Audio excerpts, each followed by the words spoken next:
Olá, seja muito bem-vindo ao Maricá Debate, aqui na TV Maricá. Estamos nos aproximando do nosso primeiro aniversário no ar. No dia 10 de maio de 2025, a TV Maricá completa um ano de história, informação e troca com você, que nos acompanha todos os dias. E para celebrar essa trajetória, ao longo desta semana, vamos revisitar conversas importantes que tivemos nesse período. O Maricá Debate sempre foi espaço de escuta, reflexão e aprofundamento. E hoje, nesta segunda-feira, dia 14 de abril, damos início a essa programação especial com um tema fundamental: os avanços e desafios dos Objetivos do Desenvolvimento Sustentável, os ODS. A escolha desse tema para abrir a série não é por acaso. Em 2025, a educação de Maricá trabalha com o eixo temático Construindo Conhecimento, Cuidamos da Vida e do Planeta. Um convite à consciência e ao compromisso com um futuro mais justo e sustentável. Por isso, revisitamos esse debate, originalmente exibido no dia 23 de outubro de 2024, que traz reflexões urgentes e atuais sobre o papel de Maricá, do Brasil e de cada um de nós na construção dos ODS. Vamos conferir?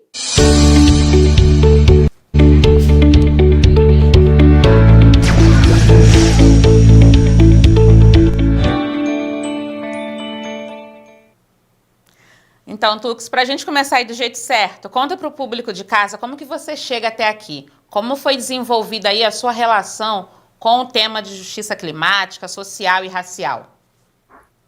Oi, gente. Eu sou uma jovem nascida e criada em uma favela, como já foi dito, e também uma jovem negra que vivo desde sempre em ambientes que a gente pode considerar que são aqueles que são os mais afetados pelas mudanças climáticas e pelo próprio racismo ambiental. Então, acho que tem um pouco aí também da trajetória de querer fazer a luta pela justiça climática, muito na perspectiva de querer mudar a própria realidade. Então, é muito comum que nós, jovens, pessoas que vêm das periferias, que vêm desses locais, a gente acaba acessando alguns espaços, como, por exemplo, as universidades, depois, né, da política pública de cotas, e também entrando em diálogo com esses debates, né, a partir desses espaços. No meu caso, essa vontade também de querer mudar o mundo, de querer fazer algumas mudanças, já veio desde a igreja. Minha igreja tinha um papel social muito importante pelo meu bairro e também por toda a cidade, e desde lá eu também entrei em contato com algumas realidades que já se mostravam que não eram as ideais para o nosso planeta.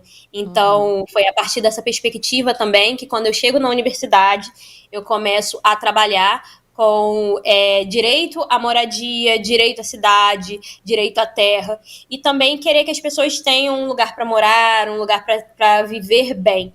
E depois disso, já dentro do Perifa Connection, eu fui convidada para fazer uma cobertura da COP, que foi a COP na Escócia, a primeira COP que eu fui. Para quem não sabe, a COP é a Conferência das Nações Unidas para Mudanças Climáticas, e essa conferência ela acontece todo ano, e ali se reúnem os países para poder pensar como diminuir o aquecimento global, como combater as mudanças climáticas e o aumento do carbono na nossa atmosfera. Então, era um debate que eu conhecia muito pouco, muitas palavras técnicas, muitos diálogos, muitas siglas, né, como o NFCCC, ODS, né, e palavras que a gente não tem acesso. E aí veio também essa vontade de estudar e querer saber, porque se a gente é o mais afetado, que era o que a gente sabe que acontece, como é que a gente não sabe o que nós estamos passando? Então, a gente precisa saber o que está passando para poder cobrar. E nessa COP eu tive essa oportunidade de entender que o debate do clima e do meio ambiente não é só sobre natureza, não é só sobre árvores, sobre os animais, tem muito a ver com isso, mas também tem a ver com o ser humano. E a partir disso eu criei a perspectiva de que as periferias, né, também têm que estar dentro desse debate climático, que era também uma coisa que os movimentos negros, os movimentos de favela já vinham trazendo. Então eu bebi muito, né, dessa trajetória e também fui inaugurando novos discursos a partir da minha ocupação nesses espaços. Muito bem, muito bom conhecer um pouco da sua trajetória, Tuxi. E você vem de uma realidade periférica e atua diretamente em movimentos sociais que lutam por justiça e igualdade. Conta pra gente, como que você avalia o impacto das políticas de ODS nas periferias brasileiras até agora? Quais são aí os principais avanços, se eles existem, e quais são os desafios mais observados por aí? Pois é, né? Os ODS eles têm essa característica de serem objetivos. Então, os países se juntaram ali em 2015 para poder pensar como avançar com o nosso país, não só nosso país, né? Na verdade, nosso planeta avançar e criaram 17 objetivos, pensando que se todo mundo seguir essas metas globais, a gente vai ter um futuro melhor.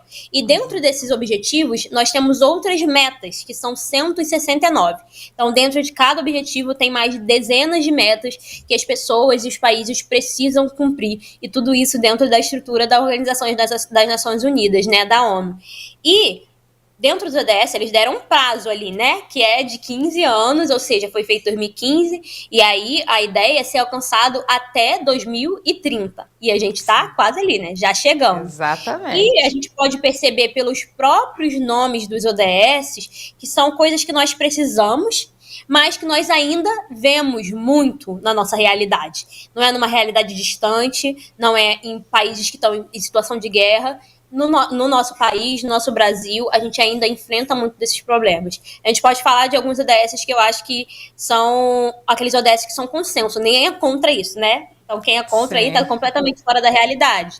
Como o ODS 1, que é o ODS da erradicação da pobreza, que é uma perspectiva que é pensar que o mundo ele produz suficientemente para que todas as pessoas tenham um mínimo, né, de alimentação, de saúde, de moradia, e que às vezes a gente, por causa do sistema escolhido para a gente viver, acaba distribuindo muito para poucas pessoas e muitas pessoas ficam sem esses recursos. Então eu acho que é um compromisso essencial que os países têm que ter, né? Eu acho que o ODS 1 foi muito bem escolhido, começar por esse ODS, né? Essa pobreza, essa miséria é algo que não é passível do ser humano, né? Eu não gosto de acreditar que o ser humano, ele, né, quer viver na miséria, que ele é ruim, como algumas pessoas fazem essa abordagem. Eu acho que é um sistema que às vezes nós estamos acostumados, né, a viver. Então é muito importante que os países consigam cumprir, né, até 2030, né, esses ODS. E dentro dos outros ODS, como o 2, que é, por exemplo, fome zero e agricultura sustentável, a gente tem ali o problema e tem a solução. Então, esse ODS 2, ele vai falar, por exemplo, a gente quer que acabe a fome, né? A gente não quer pessoas passando fome no planeta. E do lado vem ali a agricultura sustentável, ou seja, existe um caminho para isso ser feito, né? Existe um caminho que é a agricultura familiar, a agricultura sustentável, conseguir plantar e colher e distribuir nos territórios alimentos sem agrotóxicos. E isso também desencadeia. Então, o próprio ODS 3 já vem saúde e bem-estar, que tem muito a ver com a alimentação. Então, eu acho que os ODS eles vão se entrelaçando entre si, por mais que a gente cite um, sempre tem a ver com outros. E eu acho que o ODS que eu tenho mais assim proximidade, por causa da pauta tanto dos movimentos negros, né, como também da pauta de movimentos climáticos, são esses ODS de redução, como por exemplo 10, que fala da redução das desigualdades, e aí a gente pode estar inserindo algumas desigualdades que não são nomeadas, e aí por que eu digo isso? Porque tem desigualdades que estão super nomeadas aqui no ODS, né, como a fome, né, o trabalho, mas tem ODS que não tem nomeação, como por exemplo o próprio debate do racismo. Ele não está ali explícito em algum ODS. E até as próprias metas globais não têm explícito isso, né? A ideia do combate antirracista. Mas quando a gente fala de redução de desigualdade, a gente está falando de combate ao racismo, porque o racismo ele é uma desigualdade, né? Ele é algo que precisa ser combatido. Então eu acho que o ODS 10 de redução de desigualdades é um ODS muito importante para a gente conseguir alcançar, né? Sem reduzir as desigualdades, a gente não vai erradicar a pobreza. Então, isso é algo que está ali, né, entrelaçado. E também o ODS da ação contra a mudança global do clima, né, que é um debate que vem atrelado aí ao clima e meio ambiente. Então, a gente precisa olhar toda essa estrutura, né? Os próprios ODS, eles são baseados em 4 dimensões principais, né? A ambiental, a social, econômica e institucional. Então, a gente precisa envolver várias esferas da sociedade para que a gente consiga avançar nessa agenda, né, de fazer um futuro no qual a gente tenha um desenvolvimento realmente sustentável. Muito bem, Tux, você comentou aí sobre o ODS 10, é sobre ele que a gente vai falar agora, que ele busca aí, como você explicou, reduzir as desigualdades dentro e entre os países, né? Como integrante da Coalizão Negra por Direitos, Quais ações aí você vê como fundamentais para combater o racismo estrutural e garantir que a redução das desigualdades seja de fato uma realidade no Brasil? Muito bom você ter citado essa lógica de dentro e entre os países, porque a gente dentro do Brasil tem uma estrutura, né, que é racista, racial. O Brasil é formado aí por uma grande população negra e que tem um histórico de estruturas racistas por causa da escravização, né, a escravidão, que foi uma chaga aí na história do país e que até hoje reproduz todas essas violências. Então a gente tem que enfrentar, sim, o racismo dentro do nosso país, mas é importante entender que também os outros países têm sua contribuição a nível global. Então a gente fala muito, quando vai falar da agenda internacional, do norte global e do sul global, que coincidentemente, né, os países que estão ali no sul, né, do nosso globo, eles são os países que foram mais explorados, né, mais afetados, com a exceção ali da Austrália, e no norte global, aqueles países que exploraram. Então a gente, quando vai fazer o debate internacional, não tem como cobrar todos os países da mesma forma. Não tem como cobrar um país da Europa do mesmo jeito que você cobra um país do continente africano, da África.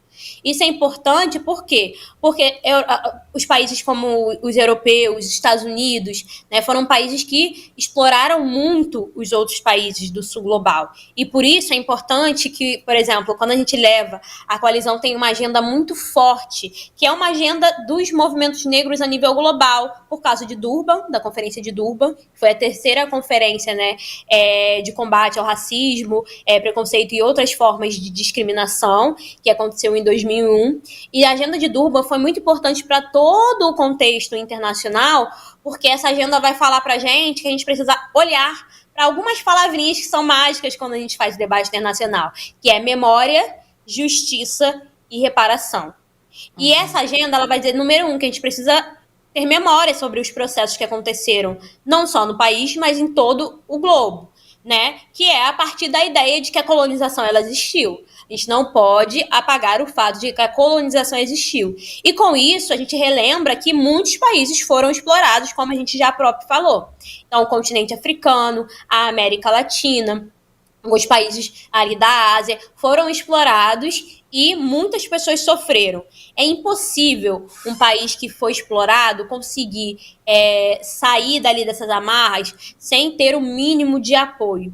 E aí eu acho que essa ideia de que a coalizão abraça o Fórum de Afrodescendentes da ONU, que é outro espaço que existe dentro da Organização das Nações Unidas, que vai olhar para a Conferência de Durban e vai dizer: toda a diáspora africana, ou seja, tanto os africanos, né, que ainda moram no continente africano, como a diáspora, ou seja, a galera que saiu, forçada ou não, do continente africano, precisa ter políticas reparatórias, por causa da memória do que aconteceu com esse povo. E para isso a gente precisa de justiça racial. Então essas três palavrinhas, memória, justiça e reparação, são muito importantes na agenda das pessoas negras e, como a gente chama, né, as pessoas afrodescendentes, especialmente quando a gente está falando do Brasil, que é formado majoritariamente por pessoas afrodescendentes. Quando a gente junta a categoria, né, pardos e pretos dentro da categoria negros. Então, eu acho que é uma agenda que a coalizão tem levantado, não só dentro do Fórum de Afrodescendentes. Eu já faz 2 anos que eu acompanho esse fórum, mas também acompanho a COP, e a gente tem levado essa agenda da luta contra o racismo ambiental dentro também da Conferência das Mudanças Climáticas. Tem também, né, o Fórum de Alto Nível da ONU. O Fórum de Alto Nível, ele é o fórum específico que trata sobre ODS.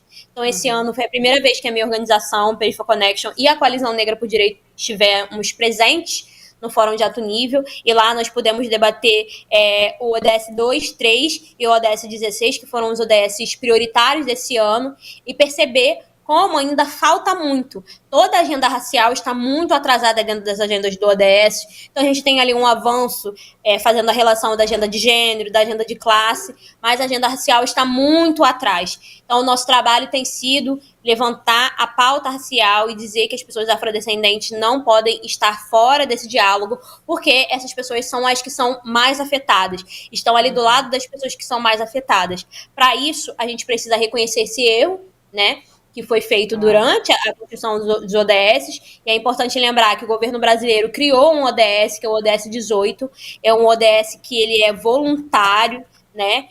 Os países, eles podem se voluntariar a aderir a esse ODS, e a ideia é que essas nações signatárias, né, dos outros 17 objetivos também entrem com uma proposta conjunta, né, que considere a concepção, né, de pensar as pessoas, o planeta, né, toda essa prosperidade que é vista no ODS, fazendo esse marcador, né, do desenvolvimento a partir da igualdade étnico-racial.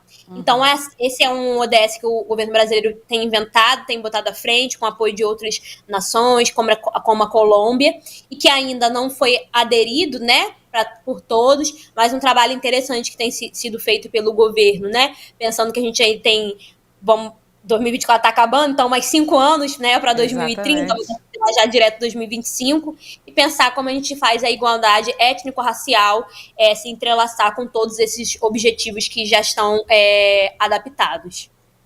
Muito bem. Agora, tu que se falando do ODS 4, que visa aí assegurar a educação inclusiva e equitativa de qualidade, quais iniciativas você destacaria para melhorar o acesso e a qualidade de educação nas periferias? O Perifa Connection tem algumas ações nessa área também? Conta pra gente. Com certeza. Se a gente for parar para pensar, quando a gente dialoga com as pessoas de periferia, né, quando a gente dialoga entre os nossos, né, nossos pais, parentes, irmãos, vizinhos, a educação ela sempre aparece ali como uma prioridade, né? Educação, a saúde também uma grande prioridade, né? O acesso ao trabalho, a moradia uma grande prioridade, que são coisas muito básicas, né, para o ser humano. A gente não deveria ainda estar tendo que pedir, né? A gente tem essa luta, né? Muito se avançou, mas ainda a gente tem essa luta, né, que aí a gente precisa melhorar esses acessos, apesar de a gente considerar a educação gratuita, o Sistema Único de Saúde como o SUS gratuito, a moradia como um direito fundamental, como está na Constituição, esses direitos acabam, às vezes, não se territorializando, né? Esses direitos, às vezes, a gente acabam não sendo tão efetivos quanto a gente gostaria. E aí, por isso que muitos movimentos negros têm essa demanda, né? Os movimentos de periferias, movimentos de favelas, de baixadas, até de comunidades indígenas, né? Comunidades rurais, comunidades tradicionais, quilombolas, tem essa demanda da educação. E por isso, eu diria que as duas grandes políticas públicas que a gente tem a nível Brasil, elas são sobre educação, que é, no caso, as cotas e também a Lei 10.639, que é a Lei de Ensino Afro-Brasileiro nas escolas. Então, são duas políticas muito grandes que a gente conseguiu com o avanço, né, das secretarias, né, de promoção da igualdade racial, que no caso era a CEPIR, agora com o Ministério da Igualdade Racial, mas não só dentro da estrutura governamental. A grande verdade é que a estrutura ela é importante, mas os movimentos sociais, os movimentos populares que conseguiram, né, garantiram esses direitos, e não só a nível federal, também nos municípios, nos estados, né, dialogando com as pessoas ao seu redor, dialogando com as empresas também, para conseguir fazer com que a educação avance.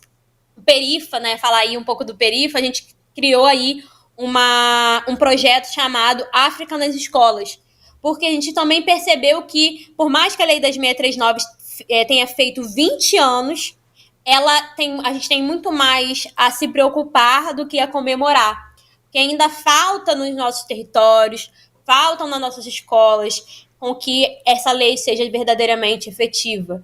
A gente acaba tendo muitas pessoas que não conhecem de onde vieram, não conhecem sua ascendência, não conhecem a sua própria cultura, uma cultura que é muito rica, a cultura afro-brasileira, né? Uma cultura, enfim, de grande imensidão, né, que a gente consegue avançar, a gente avança muito porque a gente bota essa cultura no mundo, e hoje essa cultura é reconhecida por outros locais, como o samba, o carimbó, né, o tambor de crioula, são culturas que muitas vezes são reconhecidas até por fora, né, e que acabam não sendo reconhecidas pelo nosso próprio povo.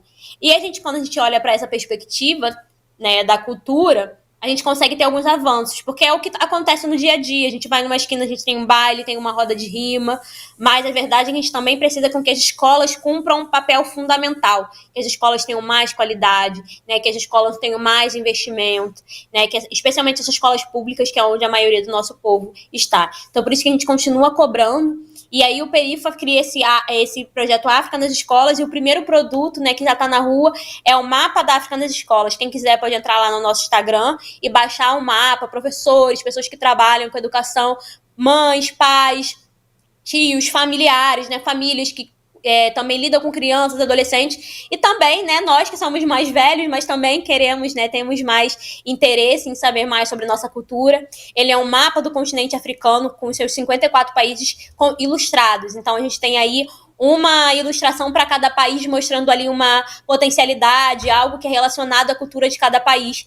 E a ideia desse mapa é que a gente, conversando com muitos professores, a gente percebeu que a primeira coisa que a gente precisava dialogar é que a África ela não era um país. Muitas pessoas acham que a África não é um continente. E a África ela é um continente diverso, rico. Ele não é único, ele não tem só uma característica, ele é muito diverso. Assim como a gente vai olhar para o Brasil é muito diverso, né? Os estados, as cidades são muito diversos. E que a gente perceber que as pessoas negras não são uma só, né? As pessoas africanas não são uma só. E a ideia desse mapa é isso, ele vem ali com uma legenda também falando sobre essas pessoas, esses territórios, essas ciências. São muitas representações que a gente tem ali.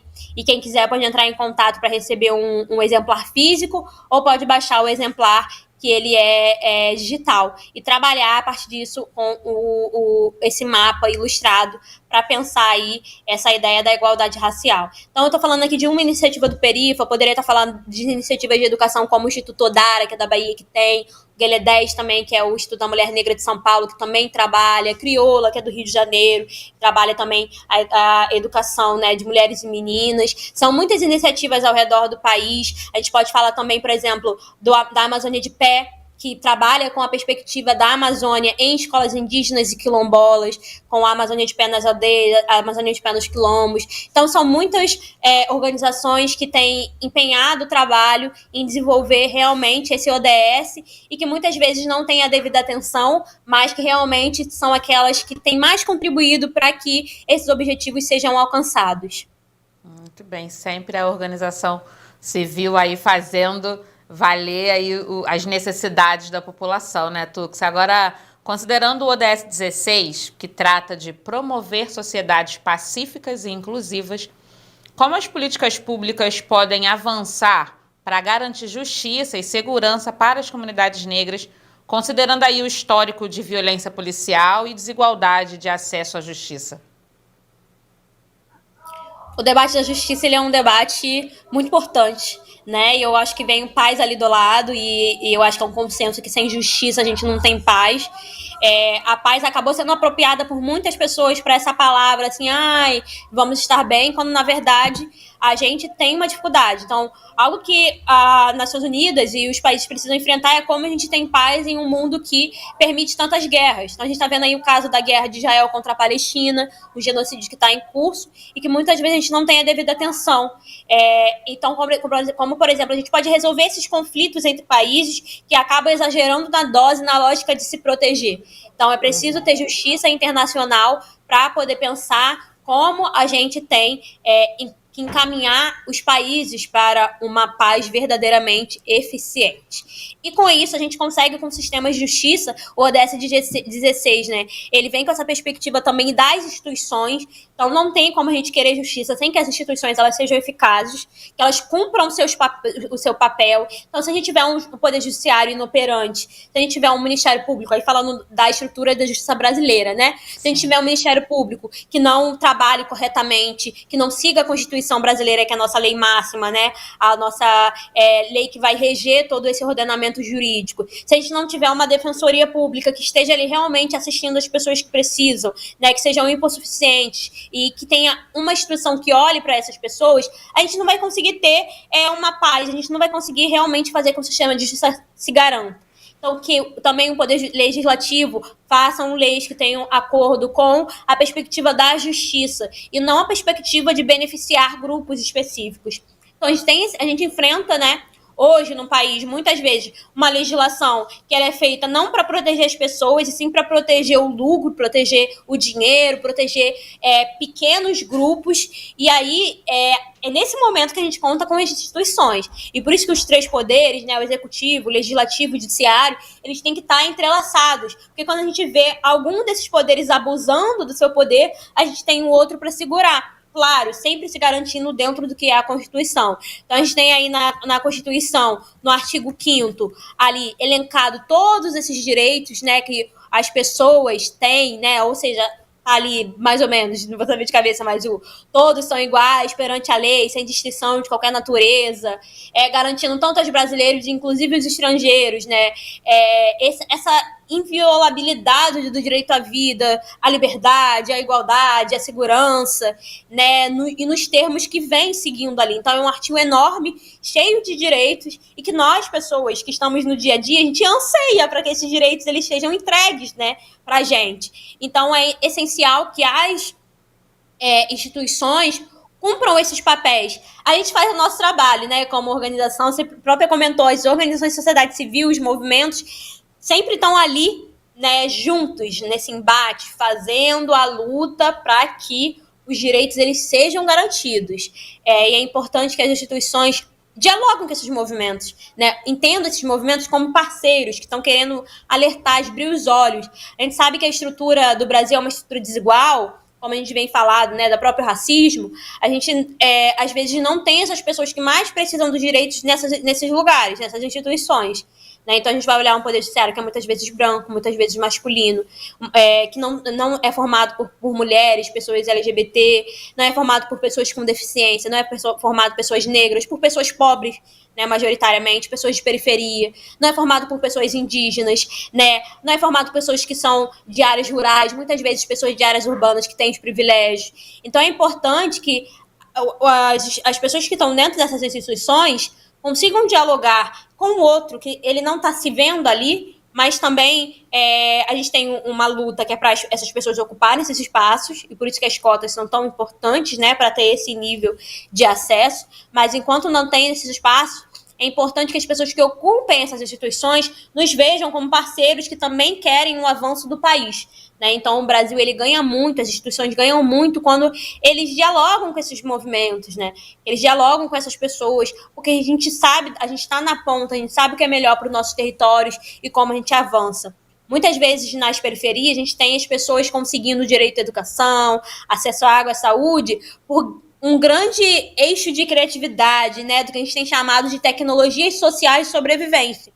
Então, muitas vezes é o nós por nós fazendo, construindo coisas e que a gente não tem o apoio do poder público para poder avançar. Então, é muito importante que as instituições estejam atentas a essas organizações, o que tem sido feito, porque a gente tem nessa parceria, a gente tem um diálogo melhor para conseguir avançar e realmente conseguir adequar esse ODS, dar paz, justiça, instituições eficazes, para realmente conseguir chegar ali em 2030 e ter um mínimo de paz e justiça dentro dos nossos territórios e da nossa sociedade. Muito bem. Agora, tu que se sendo aí uma jovem ativista e estudante de direito, como que você acredita que a juventude, especialmente nas favelas e periferias, podem se engajar de uma forma mais ativa na promoção e na fiscalização do cumprimento dos ODS? Claro. A gente precisa muito pensar que as pessoas que elas estão nas periferias, elas não têm que ter afastado desses espaços. E nós somos naturalmente afastados desses espaços porque nós não temos acesso, né? É algo que é muito distante. Então, você vai ver uma escola, às vezes com um melhor ensino, uma escola particular, e vai estar ali na grade dessas crianças ODS, né? Eu já dei oficinas em escolas que tinha na grade ali ODS. Mas você vai ver numa grade de escola pública, às vezes o professor não consegue dar, não tem o devido material, não tem aquele ajuste. Então, a gente já cresce sem esses incentivos, sem saber o que tá. E aí tem um papel muito importante da mídia, como é o caso aqui agora, de conseguir transmitir isso para o público que, não, às vezes, não tem esse conhecimento. Então, a gente está chegando aí, por exemplo, a COP30, que vai ser no país. A COP é um grande evento, como nós já falamos. Hoje é a maior conferência das Nações Unidas. E ela vai chegar no país, no nosso Brasil, ali vai ser sediada em Belém do Pará, e dentro, né, da Amazônia, e que nós estamos criando muitas expectativas para que se avance em debates como financiamento climático, como a adaptação dos nossos territórios para as mudanças climáticas. A gente tem visto muito calores extremos, a gente tem visto chuvas, enchentes, né, deslizamentos. E como que a gente recebe um evento sem ter acesso a saber o que esse evento é? Como que o território, por exemplo, no mínimo de Belém do Pará, vai sediar uma conferência sem saber que aquilo está sendo diretamente influenciado na vida dessas pessoas. Então é muito importante, né, que cada vez mais a gente crie iniciativas, crie estruturas que deem oportunidade, né, dessas organizações, dessas pessoas chegarem mais perto dessas pautas. E aí eu acho que as organizações do terceiro setor, os movimentos têm feito esse papel muito importante. Alguns professores, movimentos de educação nas escolas, as universidades, têm chegado muito perto, né, desse diálogo, de apresentar o que é os Objetivos de Desenvolvimento Sustentável. Eu lembro que quando eu era criança, minha mãe e meu pai faziam compras em um supermercado, que eu não vou falar o nome, né, para não dar Por comercial favor. gratuito, mas e vinha ali na sacola, eu acho que eram vários supermercados, vinham ali os ODMs. Para quem não lembra, os ODMs, eles eram os objetivos do milênio, eles são ali os antecessores, os pais dos ODS. E eles eram poucos, eles eram 8. Eu lembro que os ODS também tem os quadradinhos, vinha ali na sacola, os ODMs. E ali que eu, uma criança muito curiosa, né, li ali, eles eram os objetivos ali dos anos 2000, né? Então, 2000 a 2015, aí desses 15 anos, a ONU percebeu que eles não só não avançaram, como também precisavam avançar em mais coisas.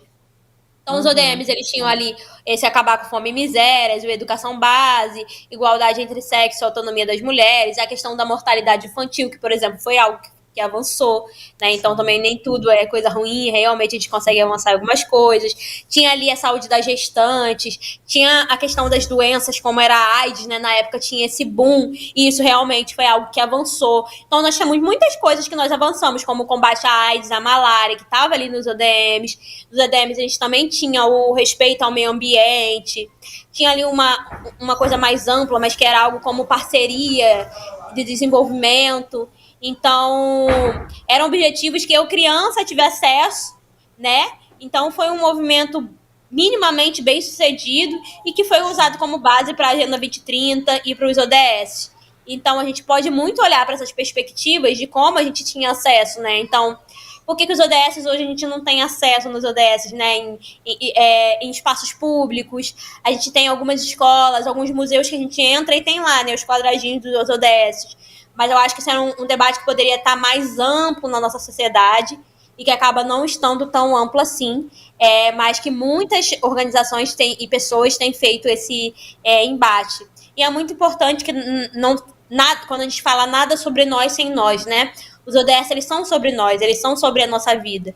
E a gente precisa encaminhar para que eles não sejam feitos, né? Para que eles não sejam desenvolvidos sem a nossa participação. Então, eu acho que sim, você que é um jovem, você que é uma pessoa de periferia, uma mulher que não está dentro, não sabe, procure conhecer essas organizações. Enfim, pode entrar em contato comigo, com o Perifa, que a gente pode sim encaminhar vocês para pensar, né, estar ocupando esses espaços. E às vezes dentro dos espaços que vocês ocupam, né, no trabalho de vocês, né, nas escolas, nas universidades, conversando com os vizinhos, puxar esse assunto, porque o mínimo que a gente faz já avança muito na pauta. Muito bem, Tuxi. Aí a pandemia de Covid-19 trouxe enormes desafios, né, para o cumprimento dos ODS. Na sua opinião, quais foram as principais lições da pandemia no que diz respeito à sustentabilidade e à justiça social? Eu acho que a gente poderia olhar para todas as ODS e ver como, por exemplo, uma agricultura sustentável, ela daria conta, né, de pensar aí uma distribuição. Então, a gente vive num país que a gente produz muito, né? Tem os estudos aí da Oxfam que dizem que o tanto que a gente produz daria para alimentar todas as pessoas, né? Mas os sistemas alimentares, eles não são corretos, são sistemas que são desiguais e que muitas vezes a gente joga muito mais fora. Então aí tem essa métrica que a gente joga mais fora do que alimenta pessoas. Eu acho que a pandemia teria sido uma oportunidade de a gente olhar um pouco para a vida ao invés do lucro. E muitas organizações fizeram isso. A gente teve aí no Rio de Janeiro, posso falar do Rio, que é a minha realidade, os movimentos coletivos de favelas que se juntaram para poder catar doações, né, para poder distribuir cestas básicas, materiais de limpeza, água, equipamentos, né, de proteção, como as máscaras, e foi um momento muito importante, né? A pandemia não foi pior porque esses coletivos que estavam nos territórios fizeram o trabalho que era para ser feito pelas organizações, né, do poder público. Então a gente tem aí, a gente poderia falar da Frente CDD, do Gabinete do Alemão, né, da Frente da Maré, tem muitas iniciativas que foram muito importantes. Aqui em Caxias, que é a cidade onde eu moro, né, que fica da região metropolitana, a gente teve a campanha Agora é a Hora, que foi puxada pelo Perifa Connection e puxada pelo Movimento da Caxias, em parceria pelo Instituto Marielle Franco e a organização Crioula, e a gente distribuiu cada mês a gente distribuía 45 mil cestas básicas. A gente distribuiu mais cestas básicas do governo do estado do Rio de Janeiro. Olha que loucura. Uma organização feita por 40 jovens, né, sem nenhuma experiência de logística, sem nenhuma experiência de captação, mas com a vontade de não deixar os nossos, de não ver os nossos, e aí também fazendo um mutirão para se inscrever no auxílio emergencial, que a gente também lutou junto com a Coalizão Negra por Direitos para ser efetivado, né, fez essa pressão lá no Congresso Nacional. E olha que loucura, a gente fez mais do que o poder público, que tem ali o grande aparato nas mãos, mais do que algumas empresas que têm sim muita potencialidade, porque tem um lucro muito alto em cima dos próprios trabalhadores. Então a pandemia foi um momento de olhar e ver, será que não é possível? Será que é difícil? Ou será que a gente não tem aí a efetividade? Será que a gente não faz o suficiente? Então eu acho que é algo que a gente poderia, que a gente pode olhar para a pandemia e aprender e ver que a gente poderia ter avançado, como é o caso da saúde, né? Quando a vacina chegou, a distribuição que o SUS conseguiu fazer, porque o SUS já tinha ali uma grande experiência de vacinação, com muitas campanhas que vem, olha, desde aí o ODM, né? Então o SUS ele foi muito importante, né, para os objetivos do milênio. O SUS ele teve aí uma capacidade incrível na luta contra a AIDS, contra a malária, outras doenças, né, que as crianças tinham e que hoje estão quase erradicadas, né, uma boa parte erradicadas por causa das campanhas de vacinação. Se a gente tivesse feito isso desde o início da pandemia, né, seria sido muito diferente, a gente teria perdido muito menos pessoas, como a própria CPI da Covid, né, a professora Jurema Werneck, Fernanda Lopes, né, levantaram lá que eram vozes do movimento negro frente a essa CPI. Então, a gente aprendeu muito com a pandemia, infelizmente, mas tem pessoas que ainda não tiraram as lições, né, que precisam ainda voltar e olhar, e as empresas olhar para lá e perceber que muito do que fizemos a gente poderia ter continuado com essa solidariedade. Então, a solidariedade diminuiu, né, com esse nível, né, de apoio às famílias pobres, e que eu acho que a gente pode sim conseguir fazer a manutenção de uma sociedade mais justa e contra essas desigualdades. Sim, muito bem. Tudo que você comentou lá no início sobre o ODS 17, que trata de parcerias globais para o desenvolvimento sustentável. Como que você vê a importância de iniciativas como o Perifa Connection em fortalecer aí essas parcerias? Como que a gente pode criar mais pontos entre a sociedade civil, o governo e o setor privado, como você acabou de comentar aí, para acelerar o alcance dos ODS? Esse ODS 17, né, é um ODS muito importante, porque ele vai tratar aí, né, desses meios, né, de implementar. Então, a gente está falando de diversas ideias que se tem, diversos objetivos, e esse 17 vai vai arrematar isso, né? Ok, vamos querer ser contra tudo isso, querer ser a favor de um monte de coisa boa, como que a gente vai conseguir se juntar e implementar tudo isso? Então, eu acho que fortalecer meios de implementação possíveis, como a gente acabou de falar, né, um meio de implementação, né, de combate à fome zero as estruturas, né, de distribuição que a gente criou nas favelas do Rio de Janeiro, né, e também, por exemplo, a campanha da Coalizão Negra por Direitos, Tem Gente com Fome, que eu sempre uso como um grande marcador de sucesso. A gente chegou aí conseguiu alcançar mais de 200 mil famílias ao redor do país, e que o meu marcador de sucesso é que ela foi compartilhada pela Beyoncé. Se a Beyoncé gostou, amores, a nossa grande diva, então eu acho grande. Com certeza. E a gente olhar para esses formatos que às vezes são tão pequenos, às vezes a gente olha para os territórios de periferia e não tem o devido olhar, a gente olha com um olhar muito de preconceito. A gente não, né? Eles. Separar. Eles olham com um olhar de completo preconceito, mas se olhasse com um olhar de mais atenção, iam ver que nas periferias tem várias soluções. E talvez fortalecer esses meios, essas tecnologias sociais, né, que as periferias têm feito, ajudam a pensar esse desenvolvimento sustentável. Então, como fazer essas parcerias para implementar? Como revitalizar essas parcerias globais? Eu acho que os países eles poderiam começar dentro de si, né? Então, as Nações Unidas elas têm esse grande lugar, né, de estar ali reunindo vários países, as partes, né, para poder pensar como fazer esse apoio internacional a países em desenvolvimento. Então, eu acho que tem esse grande primeiro debate que volta que a gente estava falando, né, norte global e sul global, como fortalecer os países em desenvolvimento, para melhorar essa capacidade de arrecadação para poder combater as desigualdades. E também esses países que estão em desenvolvimento não usarem a desculpa de que estão em desenvolvimento para não avançarem com a agenda, né, da redução de desigualdades. Né? Justamente, não é necessário separar a ideia de crescer economia com a ideia de igualdade social. Então, sempre essa ideia de primeiro tem que crescer para depois distribuir. Não, por que não crescer distribuindo? Por que não crescer fortalecendo? Por que não crescer desde o início do crescimento? Quando a gente está falando de crescimento, a gente está falando de acúmulo, né? Então, esse dinheiro, esse capital, ele tem que crescer e não está na mão só de poucas pessoas, né? A gente tem que, desde já, crescer o país e distribuir para que as desigualdades, elas não, ao invés de o crescimento reduzir as desigualdades, o crescimento alargar as desigualdades, aumentar as desigualdades. Então, é algo que é muito importante a gente reparar quando a gente está falando dessas agendas e aí colocar outros ODS, como o ODS 9, que vai falar ainda das indústrias, o 11, que vai falar das cidades, né, comunidades resilientes, sustentáveis, a gente conseguir sempre fazer essa intersecção entre os ODS. Muitas pessoas pegam um ODS, um quadradinho do ODS e falam, esse daqui que eu vou tomar para si, e esquece que eles são objetivos em comum, com metas também globais em comum. Então não tem como você apartar deles, né? Não tem como você querer pensar uma vida na água, uma vida terrestre, sem pensar que a gente tem que pensar as cidades junto com esses diálogos.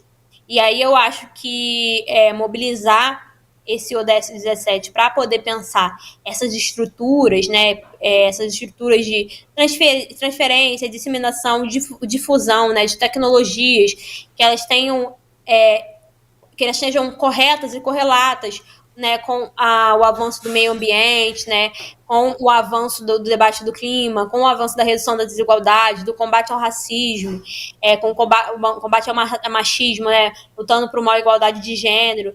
Eu acho que isso a gente consegue avançar dentro desse ODS e pensar essas parcerias, né, fortalecer esses meios de implementação necessários quando a gente está dialogando entre os demais países. Tudo que você comentou também que né, o prazo final para o ODS, para esses ODS, é 2030. Falta um pouco mais aí, vamos dizer que faltam 5 anos. Você acredita que o Brasil está no caminho certo para atingir as metas? Você acha que precisa ser feito mais urgentemente para que a gente possa ver avanços mais concretos? O Brasil, ele tem lá no site, né, dá para procurar todas as 169, quase. 169, sempre falo 170, eu arredondo uma. 169 metas, e ele tem avançado em algumas, outras ainda muito precárias. Eu acho que o Brasil precisa ter mais ambição quando a gente vai falar sobre o Objetivo de Desenvolvimento Sustentável. Por exemplo, se a gente for pegar quem tem olhado para a Agenda 2030, a Casa Fluminense, que é uma organização, tem feito um trabalho lindíssimo com as organizações. Diversos territórios têm as suas agendas. Por exemplo, a gente tem a Agenda 2030 de Caxias, feita pelo Movimento Caxias, apoiado pela Casa Fluminense. A gente tem a Agenda Rio, Magé, Imbariê, Realengo, de Campo Grande, diversos territórios do Rio de Janeiro, feita a partir dessa interlocução da Casa Fluminense, pensando nas agendas 2030 e o Fórum Rio. Então, que legal seria se o governo conseguisse implementar e pensar essas agendas a partir dos territórios, suas demandas específicas em outros lugares do país. Mas a grande verdade é que as próprias organizações têm feito isso, têm cobrado isso. Então, a gente tem sim um avanço, né, do Brasil, pelo menos eles reportam, isso é muito importante, tem muitos países que nem reportam, né, o que tem avançado, o que tem feito, o Brasil minimamente coloca lá, está em andamento, não tem dados, não conseguiu avançar, isso é importante para a gente conseguir olhar e cobrar, né? Quando a gente não tem nenhum dado, a gente não consegue nem cobrar. Então é muito importante também ter um governo aí que minimamente tem um nível de transparência, mas ainda falta ambição. Mas como um país em desenvolvimento, né, a gente sabe os limites que o Brasil tem, mas a gente consegue sim avançar. Faltam ainda 5 anos, a gente pode aproveitar aí essa leva do G20, que vai ser esse ano aqui, no Rio de Janeiro, ano que vem a COP no Pará, e juntar esse combo de diálogos com líderes globais e conseguir avançar, né, dentro dessa agenda, pensando na cooperação Brasil internacional, mas também cooperação sul-sul, né, entre os países do sul global, na cooperação da América Latina, que é muito importante pensar a nossa lógica continental, e também para dentro do nosso país, como que a gente avança dentro do nosso território. Tuxi, o nosso programa está se aproximando aí do fim, mas antes fica à vontade para trazer alguma informação extra que ainda não tenha sido falada aqui. Por favor, divulgue as redes sociais, os projetos que você faz parte para o público de casa seguir acompanhando esse assunto tão necessário.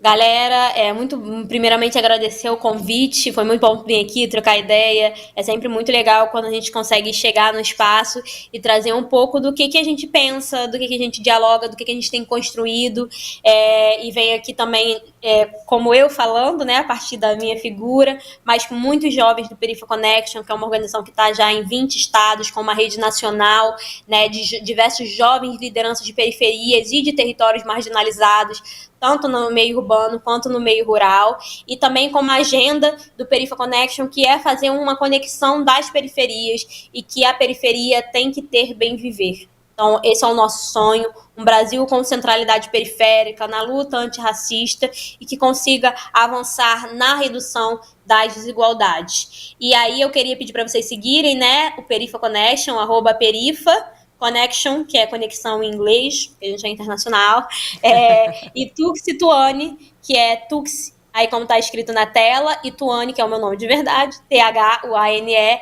que vocês conseguem acompanhar. Tem também a Coalizão Negra por Direitos, que hoje é esse maior movimento que aglutina outros movimentos negros, se vocês quiserem ficar por dentro dessa pauta da igualdade racial, e são espaços para acompanhar e ficar acompanhando todas essas agendas quando a gente está debatendo os ODS. Então, a gente teve aí esse ano no Fórum de Alto Nível, a gente teve também no Fórum de Afrodescendentes, vamos agora para a COP, semana que vem, mês que vem, nós já vamos aí estar se direcionando para a COP e fazer essa luta. Nós estamos lá para representar nossas vozes, estar nesses espaços, pedindo, né, financiamento para o nosso país, para os nossos territórios, pedindo uma política de adaptação para os nossos territórios, para a gente não sofra, né, com essas mudanças climáticas e para que a gente também avance naquelas pautas que são mínimas e necessárias para as nossas pessoas, né, para nós que somos trabalhadores, trabalhadoras e que estamos aí no dia a dia, no nosso corre, na nossa correria, querendo a melhoria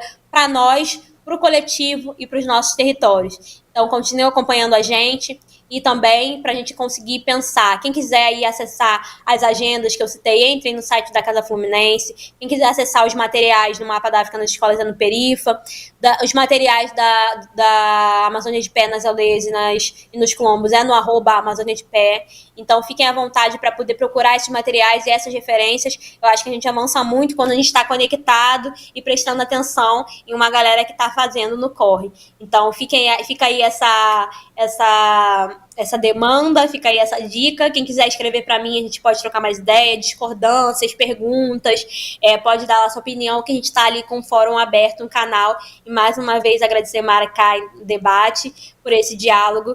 E obrigado a você também, Lana, parceira, que a gente já se conhece. E muito bom essa troca aqui. Obrigada de verdade, Tux. Muito obrigada pela sua presença no nosso programa de hoje. Foi realmente muito importante entender mais sobre algo tão importante para as nossas vidas, né? Parabéns pelo trabalho e eu conto com a sua participação em outras oportunidades aqui na TV Maricá. Tamo junto, até mais. Valeu! Esse foi o Maricá Debate especial sobre os Objetivos do Desenvolvimento Sustentável. Uma conversa que permanece viva e necessária, especialmente quando pensamos em como nossas escolhas, ações e políticas públicas impactam diretamente o mundo em que vivemos. Agradeço a sua companhia nessa reexibição especial, que faz parte da contagem regressiva para o nosso primeiro aniversário. Na próxima edição, seguimos revisitando grandes momentos do Maricá Debate. Nos vemos na quarta-feira. Tchau, tchau!